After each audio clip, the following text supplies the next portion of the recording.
100% of marriages have problems. Successful ones solve the problems just like businesses. Every business has problems. The successful ones figure out how to overcome those problems.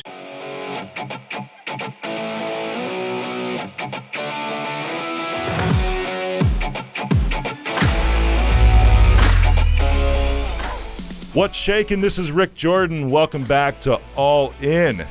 I'm here with a good friend of mine today and just a really huge knowledge resource and a good-hearted guy, Stan Padgett. How's it going, man? Hey, it's great to talk to you, Rick. Good to see you, brother. This is great. This is the first time we've interacted this way. Usually it's in person.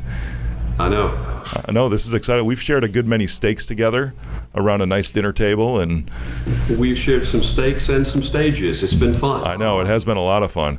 I'm really excited, man, as I was saying before the show, to talk to you about relationships today, because you've got some experience in that area, just a little bit, right? And I do. The legal side, you're still a practicing trial attorney, which is awesome too. And I know you get into securities, which we've talked about, and different arbitration events. But the relationship side, when did that start? Because I've known you for a year or so now, and I've always known you as just the guy to go to for legal issues across the United States. But now the relationship side, where did that transition take place, and how? Well, the transition started about 2 or 3 years ago. In the business mastermind we both belong to, board of advisors, I was speaking one time, and we're going around the room as we always do, and one of the guys says, "Look, you need to be on stage." And so when I went to talk to him, I really didn't know whether I was going to talk about legal subjects, which is like falling off a log. But we got to digging a little bit, and he said, "What are you passionate about?" I said, "I'm passionate about saving marriages, because when you save marriages, you save children." And he said, "That's it." So that was the start. Created Relationship Magic Academy and started building courses and trying to do give out information, give content so that people can change where they are, what they are, how they feel about their partners, how they relate to their children. Yeah. That's amazing. Kids often get caught up in the mix, don't they?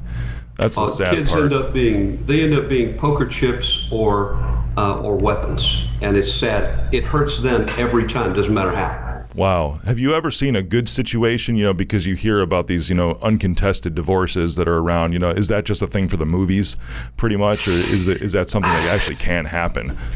It's interesting. It can happen. It's about as rare as hen's teeth, but it can. As rare as what? What was that? Hen's teeth. Their hens have no teeth, so okay. But there's also this principle that I've seen where you have some couples that actually successfully get divorced and keep the best interest of the child in mind and co-parent effectively. But there's one trigger that almost always disrupts that. When either one of those partners finds a new partner, all of a sudden the ex becomes Attila the Hun, and things change almost instantly. Wow. So everything, you're saying that from what you've seen, everything kind of rides along pretty well until one of those two parties finds somebody else to spend their time with. And then what is it? Is it all? To me, it seems like it would be right back to almost the marriage fights, right? Our kids don't see you enough, whatever it is. Oh, it can be much worse, because what you see is the offended parent alienate the children from the other parent. Wow. While there was and it doesn't always work that there's a good relationship even from the moment of divorce. That's true in less than 50% of the cases. Goodness. But in those cases where there is that good relationship, more times than not, when that next person comes into one of their lives, it's almost like you say, "Gee, he or she didn't want me, but they want this other person." And the only way you can kind of process that is that your former partner must be the bad person, because they didn't want you, but they want somebody else. Wow, that's heavy, man. I'm going to share a little bit of a personal story that I have, if that's okay. Absolutely. I don't know all the details, but what I do know, because it's a portion of what you're saying, because my grandfather, my father's father, I never knew him. And the reason for that is because his parents, my dad's parents, were divorced when he was young, around 16 years old. And the story goes, at least from what I've been told my entire life, is that my grandmother, my dad's mother, did not allow her two kids to even see my grandfather after that. And I don't know the details of it. Nobody ever spoke about it.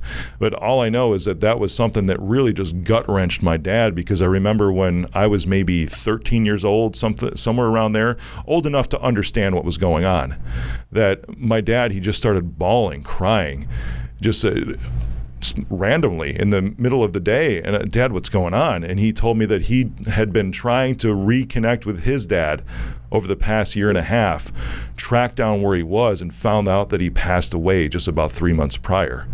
Wow. And it had been, so my dad was maybe 40 years old at the time, actually as old as I am right now. And with that, it was 24 years, almost 25 years that he had not seen his father.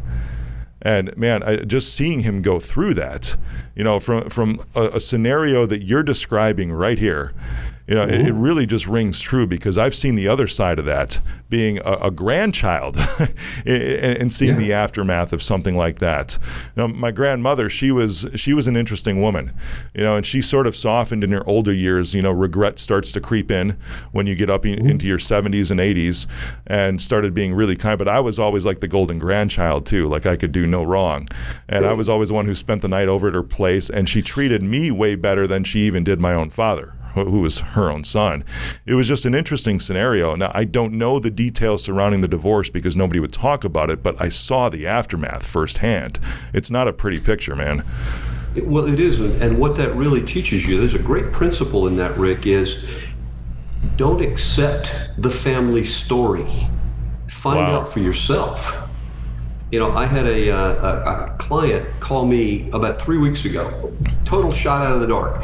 A guy that I do construction work for as a lawyer. He says, look, I got a situation I need to talk to you about. I said, sure. I thought it was a construction problem. He said, well, I got a call from this lady who says she is pretty sure that her 48-year-old sister is my daughter. Wow. Excuse me? He said, well, the gal, apparently she had the man that she thought was her father, her biological father, her whole life had died. And she was doing like the Ancestry.com DNA test. Yeah.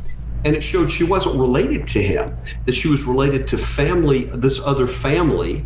And through contacting that other family, and the sister was doing this without her knowing about it, reached out and found him and said, do you know this name? And gave the name of the girl's mother. He said, no, I don't know that name, but I was in this particular city at that year when she would have been conceived. He said, why don't you send me a picture of her? And got a picture. And he said, I know her. Wow. But the story was, this was the late 60s, early 70s. He said, I met this girl. I was doing work at her dad's house. She asked me to take her back to where she was staying. We hooked up for an hour. I never saw her again in my life. 48 years, he had a child he never knew about. Goodness. I said, well, are you currently married? He said, well, my wife passed away a few years ago. And this guy was in his 70s. I said, well, I know you have a son. I've met him. He said, I've talked to him. He's fine with it. He said, even if I want to reach out and have a relationship with her, even if it means that everything I have gets split with him and her, he said, he's fine. He said, so what do I do? I said, well, look, if you want to have a relationship with her, that's completely up to you. And then you guys go forward. But so it was the family story in that one was that this other gentleman was her biological father. Wow. And he wasn't. Goodness. If we can, because I think we've shocked everyone who's listening so far with some horror stories. This is real life, though. This is the straight truth. This is what happens. Most of these scenarios, I'm with you, because I think there are those, and I have friends who are this way, who actually were married for a while, had a kid, and they actually had a pretty amicable split. And, they even live 3 houses down from each other on the same street and share custody of their daughter.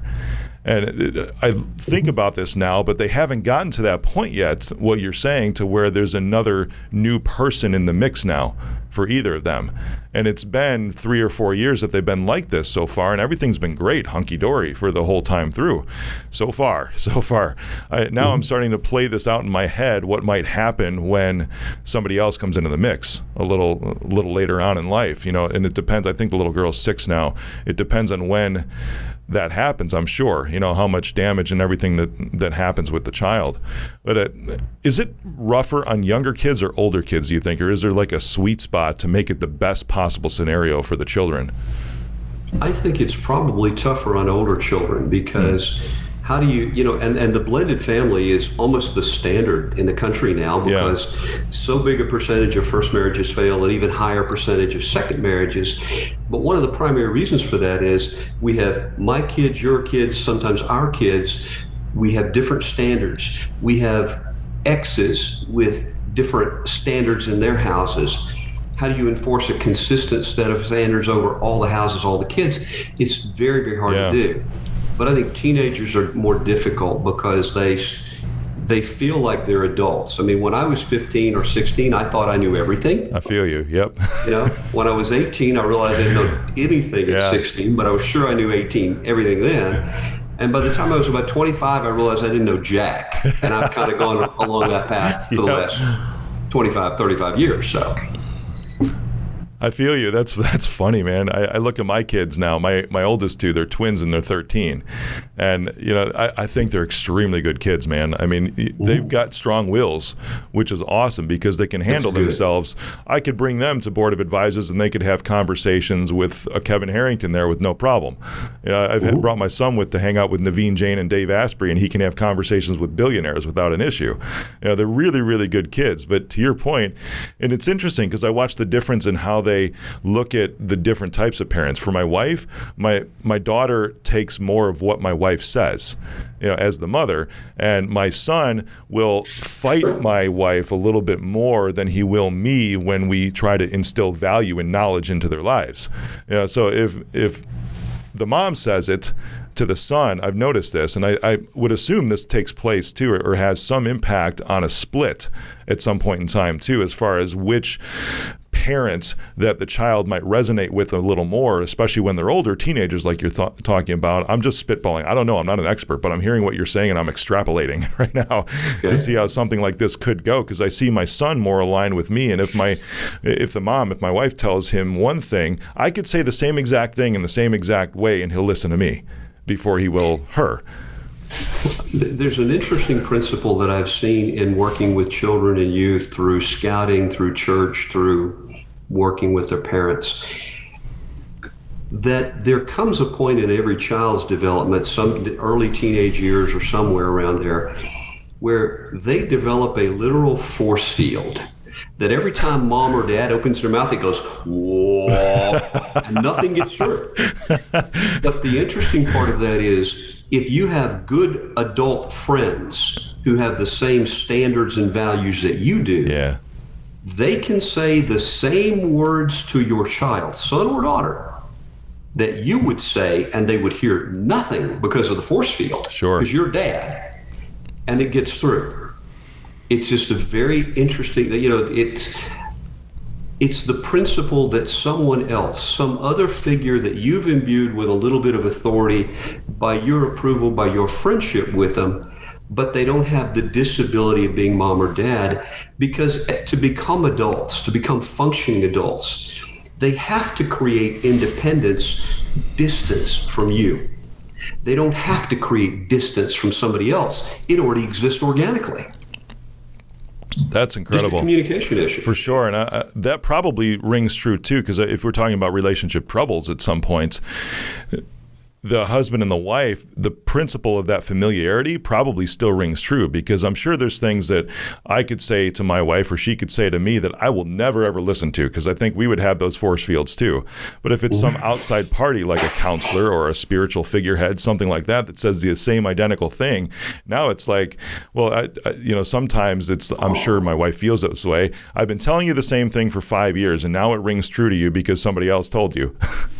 Yes, but I will tell you, I've also seen relationships where the one party or the other's thought processes and patterns have set in concrete so hard that it doesn't matter who says anything, they're not going to accept it because it's not what they want. Sure. And therefore it's ineffective. Yeah. That's one of the reasons counseling works sometimes, and sometimes it doesn't. That's a fantastic point. If we rewind the clock, because it takes time to form those concrete opinions or those concrete thought processes. Yeah, I'm sure it does. And this is speaking too as an ex-pastor. I'm still ordained. I don't know if you knew that, but I planted 3 churches. I was always the number 2 guy. I never wanted to be the number 1 just because I wanted more autonomous and I could be a little bit more rebellious that way and kind of do what I wanted to do and what I thought was right. But it's my personality. It's who I am. I'm the renegade. In the church world that I was a part of, I've marriage counseled, I've relationship counseled, I've even married people, I've buried people. In those, I've seen, and I'm curious on your opinion on this, because to me, I've seen that it takes time to formulate those concrete thought processes to where they cannot be changed. And it's almost like you have to catch things at a certain time period. And one thing I've never really been able to figure out is the definitive warning signs that something bad is going to happen relationship-wise 5 years down the road. Because I do feel that if you can identify these, and I don't know how to, because I'm not a licensed therapist or anything. I haven't looked into this. I was just a pastor, man. That's it, right? I don't have a course like you do. I would never call myself an expert on relationships. I'm an expert at lifting people up where they're at, in whatever situation they're in. But how to mend those things, it's a little different story for me, and not something that I want to get involved in, quite honestly. When I was counseling, I was a bad counselor. I'm just being straight up, because I would identify, and it would either be the man or the woman, and I would start to take on their offenses because of the great compassion that I have. And that's when I discovered that I needed to remove myself from that type of scenario and not do it anymore. But what I was hoping to identify, maybe you can shed some light on this, is what are the early warning signs in relationship trouble, specifically to marriage? And then how do you attack those fast so it doesn't get to that concrete point in your head? Okay. I'm going to give you 2 pieces. One is, when I was serving as a bishop, I had a congregation of over 600. And periodically I was counseling with couples who had already made the decision they were going to get divorced. And when they would sit in front of me, I would tell them, look, at some point in this process, both of you are going to wonder whose side I'm on. I want to tell you right now, I'm just going to save you the trouble. I am on your children's side 100% of the time, because you 2 created this mess, they didn't. Nice. So that's whose side I'm on. Now, if you go back to your question about what are the triggers are thought processes, thought patterns, that if you begin to look for the negative in your spouse, you can find it. If you look for the negative in yourself, you can find it. And what you focus on, you accentuate. So you draw out more of that behavior by focusing on it, and it becomes a self-fulfilling cycle. So what you want to do is you want to change the pattern of thought. And I give people a practical example. I call it the sticky note test. If you take a yellow sticky pad and every day for 30 days, you write on that pad something that you love or appreciate about your spouse, your partner, and you put it where they can find it.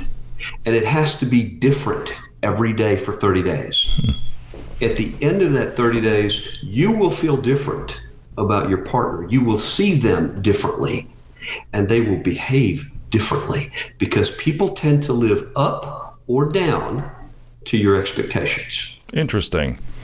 Do you think there's a point to where I'm sure any spouse could find, because I think generally people don't marry bad people, or why would they marry them to begin with?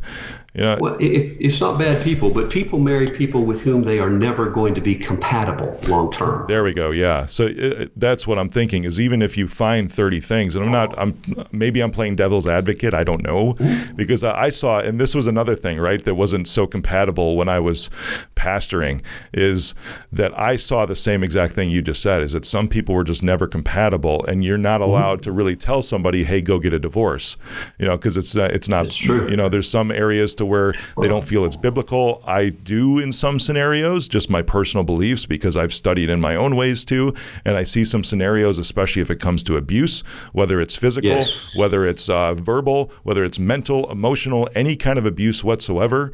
At that point, it's like, why are you staying in this union? Because there's no way, and whatever, if it's a church that's out there, they can say that I'm going to burn in the fiery pits of hell for thinking this, because I know I'm not. They might think so.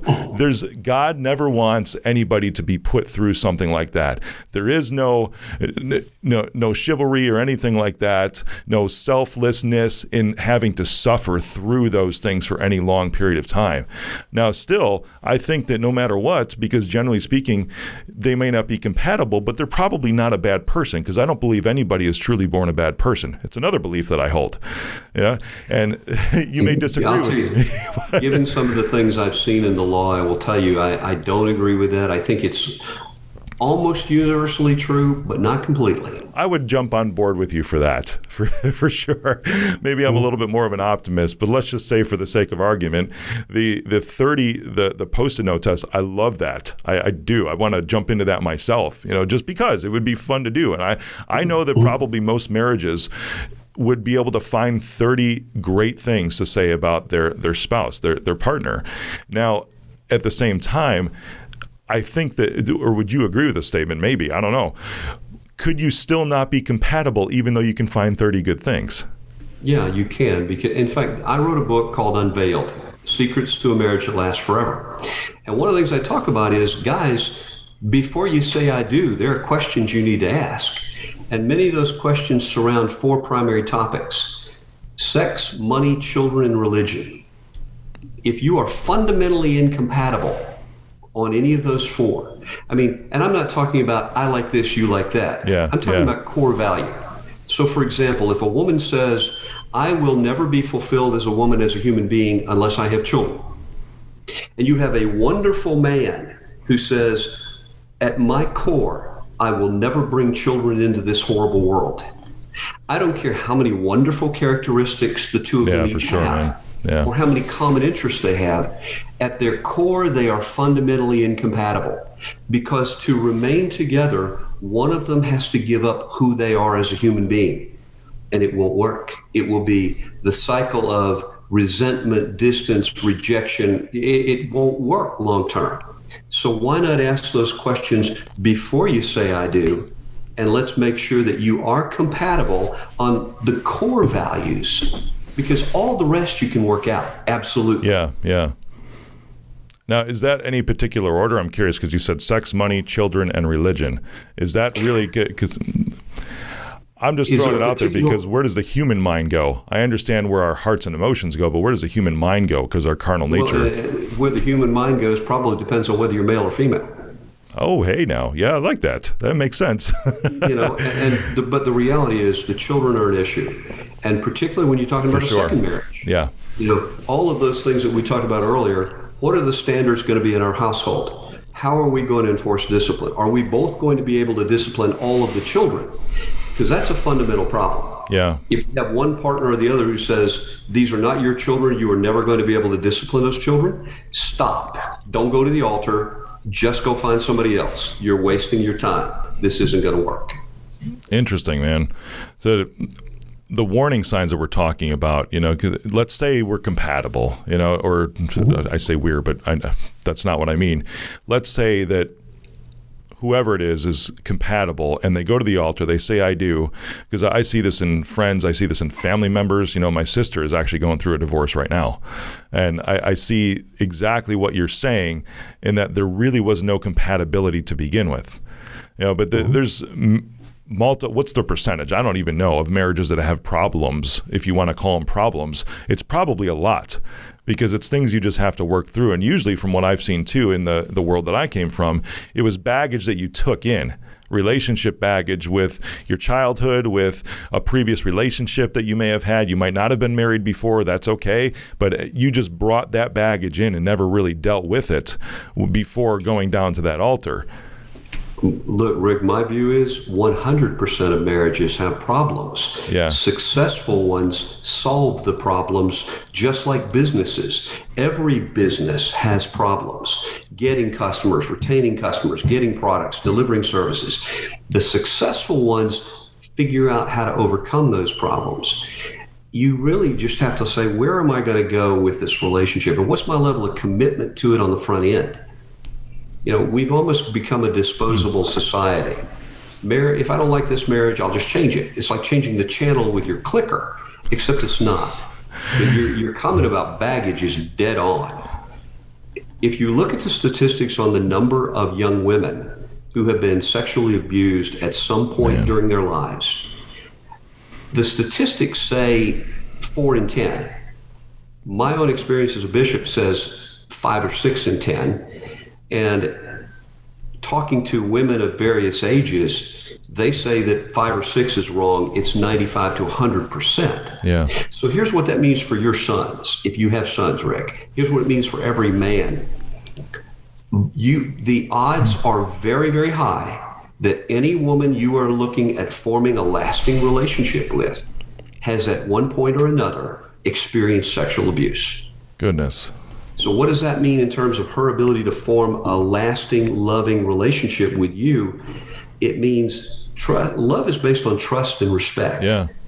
And though that abuse creates enormous trust issues that you have to be man enough and patient enough to work through. You're going to have to make deposits in that trust bank every day by the way you speak, act, react toward her. Because what she's looking for is confirmation that you're like the other guys who hurt her. Sure. And you got to prove she's wrong. And you got to be patient and you got to go at her speed of trust, not yours. Yeah, that patience side can be, I'm sure, for a man, because men always want everything super fast, right? And our brains turn on a dime. It's almost like a light switch. And I even have an opinion for me, because I look back at my life, and for me, I'm probably too trusting, but for me, trust is always given. I never ask anybody to really earn that, and it's almost theirs to break, even from the beginning. Mm-hmm. So, I mean, when you and I first met, after having the first conversation, it's like, yeah, I trust Stan.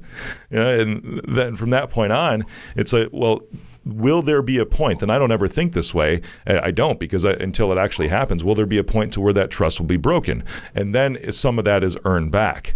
For me, it's different. And I don't know if this is a male thing. It's just how my heart reaches out to the world, is just trusting almost immediately. And it's burned me too in the past. I get that. Yeah, I understand. I don't know that it's male, female. I think it's experiential. But it also is that you, in many respects, have the ability to create. If you've read the book The Secret by Rhonda Byrne, you can create the world that you want to live in by your beliefs and your expectations and your actions. The law of attraction you're talking about, right? Exactly. Yeah. Yep. And I do the same thing as you do. Yeah. Now, in law, there are things you can't be trusting about things, because there are people who take advantage of you, but they're also taking advantage of your client, and your job is to protect your client. So you almost follow the old Reagan philosophy: trust but verify. Yep. Right on. Even in cybersecurity, because I get into a lot of the physical side, the human side, which is insider threats. And it's my firm's job to question things every single day of our lives. Like, which person is going to screw over the owner next? That's always the thought process, because it's our job, and we're literally paid to look for the negative, literally paid to look for that bad seed. And it's so maybe it is. Maybe it's conditioning for me. Maybe it's training, because I have CIA training that's in me, in surveillance and elicitation. But I'm able to switch on that dime, and it's probably experiential from a lot of those things. I'm tracking with you on that. Because even there, I can try to find the bad guy any single time, just like you probably can too in law. And immediately when I go home and talk to my family, those emotions, those feelings don't even exist for me. It's not even, it's almost like compartmentalized, and it's a way that I've trained my thought process. And to me, I almost think that that's a great strength, but at the same time, maybe that could be a problem in relationships for me too, as I think about that, separating those things out, because I don't think I'm a fully blended human in that way, because I've been trained to do these things. Do you remember the old Dagwood and Blondie cartoon? Oh, no, I don't know that one. It's older than you. Look, I remember. Some of your audience will relate to it, but they were a couple, sort of a 50s couple, and they had a tree in the front yard. And every time he would come home from work, he would literally walk over to the tree and physically hang his troubles on the tree. He called it his trouble tree. And then he would walk into the house and leave them outside. And the next morning, when he go back to work, he'd go back and he'd pick his troubles up and he'd take them to work. But he didn't allow them to come into the relationship and color the way he responded to his wife or his children. Yeah. We've got to be able to separate. We owe our family our very best, and we tend to give our job our very best and give our family what's left. We're bad at backwards. I hear you. In terms of our time, our focus, our energy, because if you're happy at home, you're creating a great environment for your children to grow up in, and you can fix anything at work. If your relationship's good, you can fix your business, you can fix a client problem, you can fix anything else. But it doesn't matter how much money you're making. If you're miserable at home, you're miserable. Dude, right on. And business-wise, you can fix anything from a business perspective by throwing more money at it. I know that. It doesn't matter. I've done this. Okay, this is going to work. It's just a matter of how much is it going to take to get it to work. That's not the case at home, man. And I know that. And it's not something I've ever looked at in this perspective, but I've seen individuals do this to where, okay, I'm just going to keep buying gifts and lavish this person with everything. And hopefully at some point they're going to turn around and, my husband, my wife, because I just give them all these things and spend so much money on them that they're eventually going to turn around and like me and think that we're compatible. And I know that's never going to work that way. There's two problems with it. One of the things you're doing is when you're struggling at home and you don't know what to do about that, because it's much harder to set goals in a relationship than it is goals in a business or physical goals in the gym. What you tend to do is you tend to withdraw from that place where you're experiencing pain and go where you're experiencing success. So you spend more time on your business, which creates a problem in your relationship. And the buying is a great kind of a lead into the love languages. If your spouse's love language is not gifts, it doesn't matter what you buy them. If their love language is time or physical touch or words of affirmation, and you're giving them gifts, effectively you're giving them nothing that they need. You're giving them what you want them to need. So you're devaluing them as human beings, and they know that. Right on. I love the love languages. I know mine, I've taken the test, and it shows with me even historically. Mine is quality time. That's my number one. And we could literally not be doing anything, just sitting on a couch, not even speaking, and I'm good because that's just it. Because I just like the proximity. I've always liked it. What's your wife's love language? Hers is words of affirmation. So it's something to where I need to constantly do that. And it's interesting, too, because with the love languages, there's ways that people receive love, and there's also ways that people generally show love. Mm-hmm. And I know the way that I show love is buying gifts. So that's one reason I brought that up a little bit earlier, for me. But my wife understands that is a way that I show it, because I love to do that. So even though it may not be something that she wants or likes, whatever, she recognizes that that's a way that I show it when I give her something. And this is literally saying that I love you. But it can't be the only thing. I get that, because words of affirmation is really how she receives it. And I understand that about her. That's what fills her up. That's what fills her up emotionally. Yeah. And, the interesting thing that people often don't think about is you should apply the love languages to your relationship with your children. Right on. Because each one of your children receives love differently. If you have one of your children, it may be the quality time. It may be out throwing a ball. It might be going with them to their dance class. It might be sitting through a music lesson. Yep. And if the other one is words of affirmation, and you do all those things but don't do that, you're not filling them up in the way. You're not meeting their needs. For sure. You're meeting your needs. Right on. My oldest son's, I know his is quality time, like mine. my daughter, who's my son's twin, hers is words of affirmation. From the very day that she was born, I would tell her how pretty she is. And it's fun because even now being 13, she's still not embarrassed to be around me with friends. I know that should have developed by this point, but I will still just walk up to her in the middle of friends. If it's at theater or whatever, I'm like, you did a really, really amazing job. I'm proud of you. And she'll just smile like almost bashfully, even in front of all of her 13-year-old friends. It's amazing, man, because that's what fills me up is seeing her smile. Then my youngest son has physical touch. The dude loves hugs. He just loves me just walking, no reason whatsoever, just putting my arm around him and giving him the biggest squeeze in the world. And that's good for him. Well, it's fun. You have these relationships with your children. As a parent, one of the things I think is a great thing to do is date your children too. If the date is going to the batting cage, if the date's going to the driving range, if the date's just going to have a burger or a milkshake together, your children react differently to you one-on-one than they do with their mom or if you have two of your children. Yeah. Yep. They need one-on-one time with you. I'm going to tell you a quick story. I have a now 16-year-old granddaughter she's my workout buddy, my gym buddy. Last year, she went to her first high school homecoming football game. I took her and her friend. I let them out. I went and parked. I went up and sat in the stands, watched the game. She knew I was staying. And I was looking around. I didn't see her.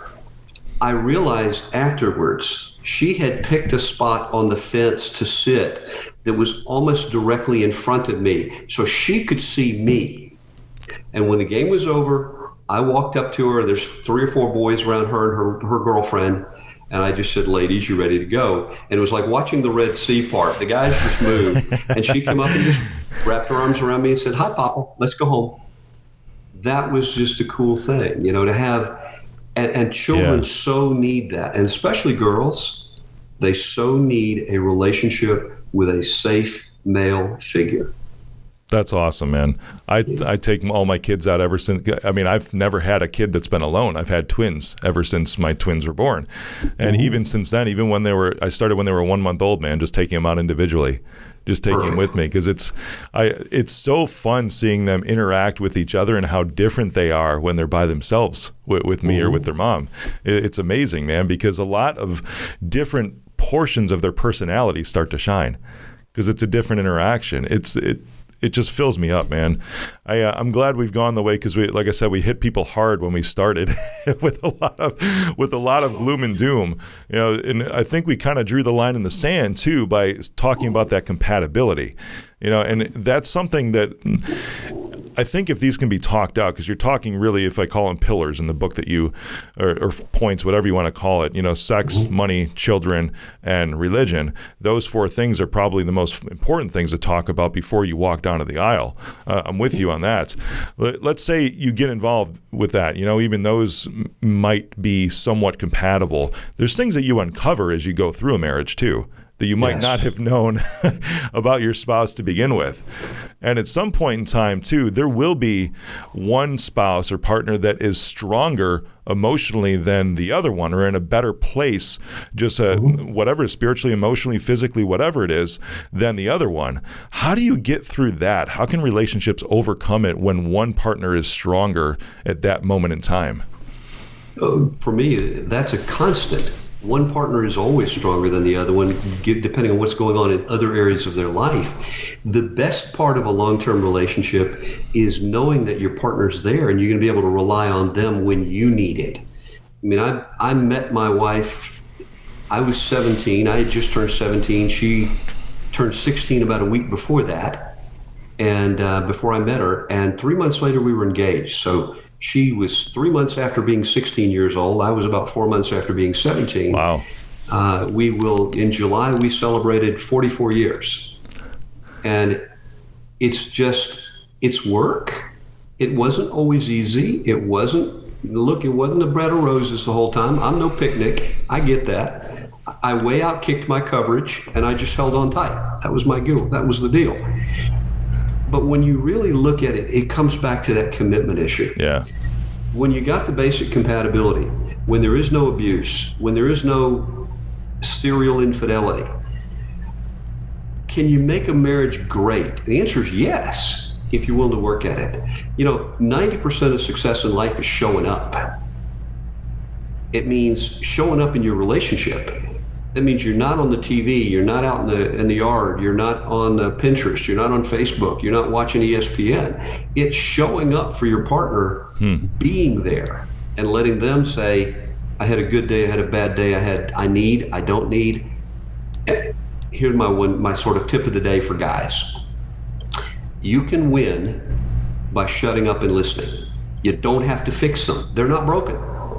They just want you to hear them and validate their feelings, and you're a hero. And you don't risk saying something stupid when you keep your mouth shut. Guys tend to do that a lot, don't they? I know I have. Well, we're fixers. We want to fix things. For sure. So we take their talking to us about a problem or challenge as an invitation to fix it or them. Yeah. That is the last thing they want. Yeah, I know a lot of times women just want a listener right there, like you're saying, validating their feelings. And then when they ask for help, that's when it's okay, or if they ask for your opinion. Or there's ways, of course, that as you're married for a long time too, or with the same person for a long time, you start to know their trigger points. And you try to steer clear from those when you get into those moments when you just need them to listen, because that never goes well, man. I mean, again, speaking from experience, that never goes well. That's true. Yeah, and I've also seen too, I mean, like publicly with friends and their spouses, in front of me, they'll get into arguments, and I'll even be able to identify the trigger points before they do. And I'm like, why are you even doing that? You know, if there's no point then to just get under the other person's skin, why would you want to do that? You know, and I don't know if that comes to compatibility or what it is, you know, but then there's another scenario too, and this there's a lot, you know, in our industries, being entrepreneurs, this is pretty typical from what I see, you know, which is a lot of the listener base too, is you might start out at a certain point to where you feel like you're running the same race in a marriage, and then at some point along, I have friends like this too, man, at some point along, one person's ambitions and life goals tend to accelerate faster than the other, and the other one feels a little left behind. You know, what advice would you have for both of those people in that kind of relationship? I start with a story. My wife and I obviously got married very young, and her grandmother, who was a very, very wise woman, pulled her aside one day and said to her, "You have to grow with him. You have to grow with him." I really feel like all of us, I mean, the group that the circle that you and I run in, and probably a lot of your listeners, we always are working on personal development. For sure. We're looking, we're reading, we're going to seminars, we're trying to make ourselves better, physically, mentally, emotionally, financially, all the time. Staying in one place is like death for us. That's it. Yeah. That's it. Yeah. And then, but there are a lot of other people for who change is as scary for them, as staying in the same place is for us. But what they need to be doing is be encouraged to work on their personal development in their own way. You grow to complement each other, not to balance each other. That's, if I had like a mic to drop right now, man, that would be it. Can you say that one more time? You grow to complement each other, not to balance each other. That balance, man, that would be a constant, just almost, I could see this. That would be like just a struggle that you will never, ever win if you're trying to balance the other person out. You know, complimenting. My wife was actually on a podcast a year ago, and she labeled it as completing, not competing. You know, it's the same. I love it. It's the same principle, you know. But yeah, growing to complement each other, man, that's how it's got to be, because otherwise it's going to be a constant struggle. If you're trying to balance the other person out, it's almost like you're saying that there's something wrong with them to begin with. And I'm with you, because unless the other person is growing, because there will be points. There are absolutely, in every relationship, every marriage, we see it a lot more in our industry and in what we do in our circles, because it's what we do. It is, you know, and I know that I would die if I stopped changing. You know, if you want to call it like a shark scenario, whatever, it's not, you know, you stop swimming and you die. That's how I feel. If I'm not constantly changing and evolving, or if I'm not going after what I see myself and my potential 10 years from now, I feel like I'm compromising and I'm cheating myself. And then even worse than that, I feel like I'm cheating my family if I'm not being everything I can be. Well, see, you are by nature a creator. you need to create a new you, a new business, a new challenge, a new outreach. There are other people who are nurturers. They're not by nature creators. And that's one of the places where they have to make allowances for you to be a creator and support you in that. You have to say, but her position or her goal or her focus, she is a nurturer. I need to support and sustain and lift her in that. Because as long as we lift each other, it doesn't matter that our strengths are the same, because we all know you focus on your strengths and you hire your weaknesses. You don't try to balance yourself. Yeah, for sure. You go with what you're good at, man. Yeah. If I worked on all my weaknesses, man, I would be just a depressed pile of goo every single day. And you'd also have no time to do the great things that you do. You couldn't have accomplished what you've done if you were focused on your weaknesses. Right on. I look at things, it's like, well, I really suck at this. I tried it and I sucked, and there's no way I'm going to try that again, because if I try to live in that all the time, I'm going to be working on that for 20 years and I still won't be any good. I know that. So I'll focus. I love that. I'll focus on what I'm good at. And there's a lot of questions that I have on here, but we've talked about a lot of them already, man. Like, how do you build a marriage that lasts forever? That's fantastic. Oh, this is the one I'm going to leave you with, all right? Because we're coming close to our time here. This is fantastic. Okay. Because I saw that your highest awards are, and your best titles are husband, father, and papa, which is amazing, man. I appreciate your heart on that. I've talked about this with myself on the show before. How did becoming a parent and a papa change you? I had my first child 12 days after I turned 20 years old. And I remember the feeling I had when they put that child in my arms. Yes. That feeling has never gone away. Yeah. And in some ways, being a papa, being a grandparent is even better, because you get the feeling, and when they get fussy or need changing, you can give them back. But I have been great friends with all of my grandchildren, all of their lives. And leaving them a legacy, am I going to leave them Bill Gates' fortune? No. But if I leave them a good name and leave them knowing that they are loved and valuable and perfect just as they are, I've done as much to build them up as I can possibly do. That's amazing. I love that we ended on a high note too, because this has been just a journey, man. I appreciate this a lot. You have an amazing website that we need to send people to, and it's a program too, right? Can you tell me a little bit about Relationship Magic Academy? When I started on this journey to help, the mission is to save 1 million marriages in the next 5 years. Oh, wow. Because if I save 1 million marriages, I save a lot more than 1 million children. And creating safety, security, happiness for people, you change their world, and you don't just change their world, you change generations. So I created Relationship Magic Academy to create content, to share the content, to do coaching, do the program. And they said, look, take the basics and put them into a system that people can do as a self-study if they want to.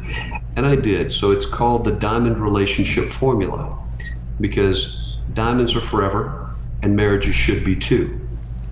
So it contains a lot of courses, a lot of individual modules, and also a formula, a mathematical formula to let you measure the quality of your relationship today and measure its growth and change over time. Because one of the things I found that was the most difficult when you're trying to help people in a relationship is to help them set goals. How do you set a goal to be closer to my spouse?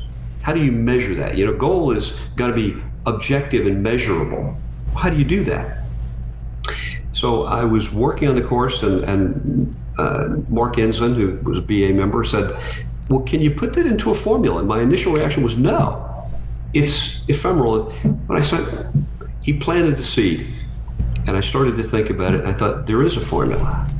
And the formula is QR equals QQCC. And you can measure any relationship based on that formula. QR equals QQCC. I heard that right, didn't I? You did. Awesome. You did. I want to check this out myself, man, because I mean, I just, no matter what, even in a great marriage, you always have room to improve. And that's one thing that I think everybody should take from this too, because even though you might be doing great right now, there's going to be a point in the next year, 2, 5 years, whatever it is, to where you're not doing so great. When someone's ambitions passes the other, or someone's a little bit weaker than the other at that point in time, and how do you manage that and get through it? It's constant work, man. It is. It is. I appreciate you, Stan. I'm glad we went this way today. I really am. We didn't even talk about COVID and how relationships have changed, but that's okay. Because this is timeless. This is absolutely timeless. And no matter what, even anything that's happened this year, because, divorce rates are up, Yes. just tensions are up because everybody's stuck in the same physical place for so long, the house, right? And there is a beauty in distance sometimes, even if it's just for a work day, because it's just human beings. That's how it is. But this is timeless, and no matter if it's, you've got COVID divorce on your mind, whatever it is, this can help. Stan can help. The Relationship Magic Academy can help. And that's just relationshipmagicacademy.com. That'll be in the show notes. And everyone can connect with you. Is it Stan360 on Instagram, Yes. Facebook, Twitter, Anna.com, right?